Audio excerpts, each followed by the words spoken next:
From Swinging Kettlebell and Strength, Latonia, Kentucky. Got some time to do some YouTube videos today, hence why the gym's quiet, except it's chatter. Anyway, got a lot of requests on what to talk about today. One of them was pentathlon training. The pentathlon is one of my favorite things to do after I'm done with it. During, it's a bunch of pain. So anyway, what is it? It's 5 events. Valery, came up by the WKC. What you do is you have an exercise that's 6 minutes long. Watch that over your head. 6 minutes long, and there's 5 of them. The first one is cleans. Kettlebell cleans. You have up to 120 reps. You have unlimited hand switches. You get 5 minutes rest. The second exercise is long cycle press. Okay? You just can't use your legs. So a little bit of torso you can use, but you can't use your legs. And that is 60 reps. Unlimited hand switches. The maximum of 6. So I'll tell you how we like to do it later. Man, your hair is gone. So anyway, don't talk loud. So the third thing is jerks.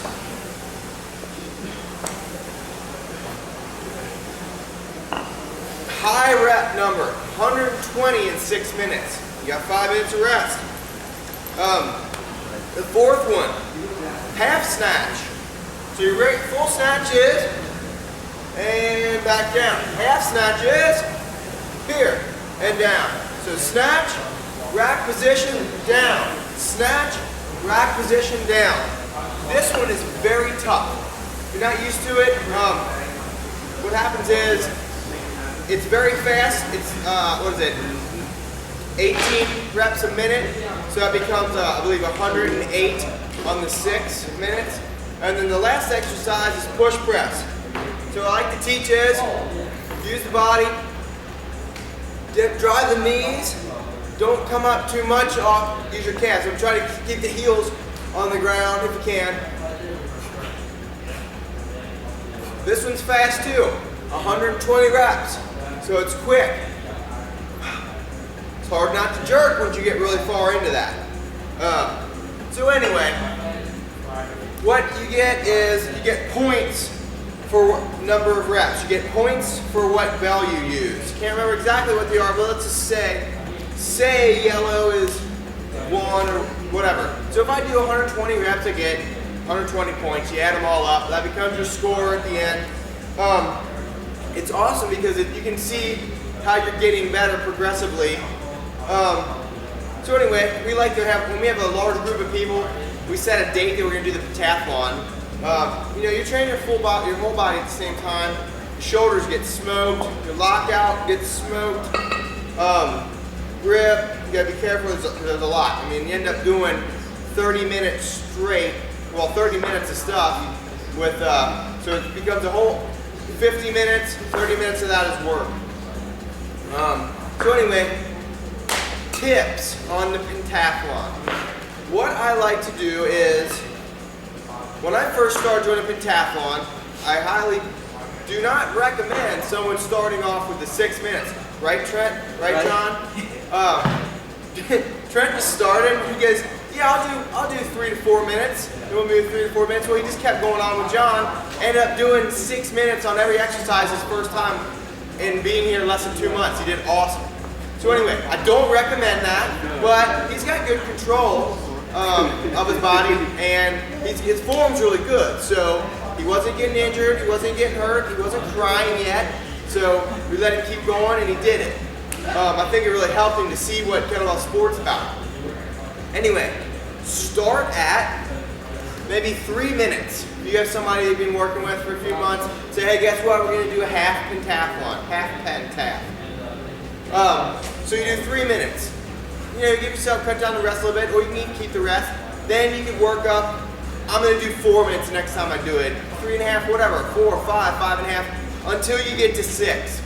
What I also like doing is doing a pentathlon with lighter weight than you normally do. If you're gonna practice it more often, because it's a very strenuous exercise and you could even really overtrain yourself if you start doing it too often. I like doing a lighter bell and cutting down the rest period in between. So instead of 5 minutes, I cut it down to maybe 3. To tell people, hey, we're doing a pentathlon, lightweight, half rest. That's a good one. I like training it in different, there's other things that you could work on, like you could do gloved, like masonry gloved snatches or cleans. That's gonna make it tougher without being a heavier weight for you. So if you're, instead of overtraining, you know, hips and back and shoulders on heavy weight, you can work on the grip if that's something you need, using the masonry glove for the cleans or the long cycle. Let's see, what else we got? Tips. Nutritionally, pentathlon, I believe, needs a good amount of carbohydrates beforehand. Not right beforehand, but maybe the night and the morning before.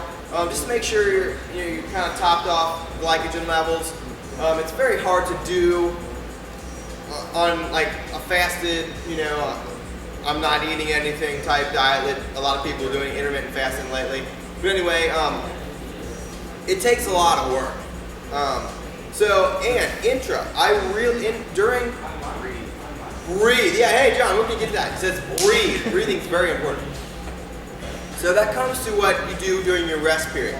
What I highly recommend is, I like using the arm aid in between sets, especially in the heavy cleans, and then the long cycle, and then all that stuff. Loosen that up. Do we have time still? It's gonna be a long video.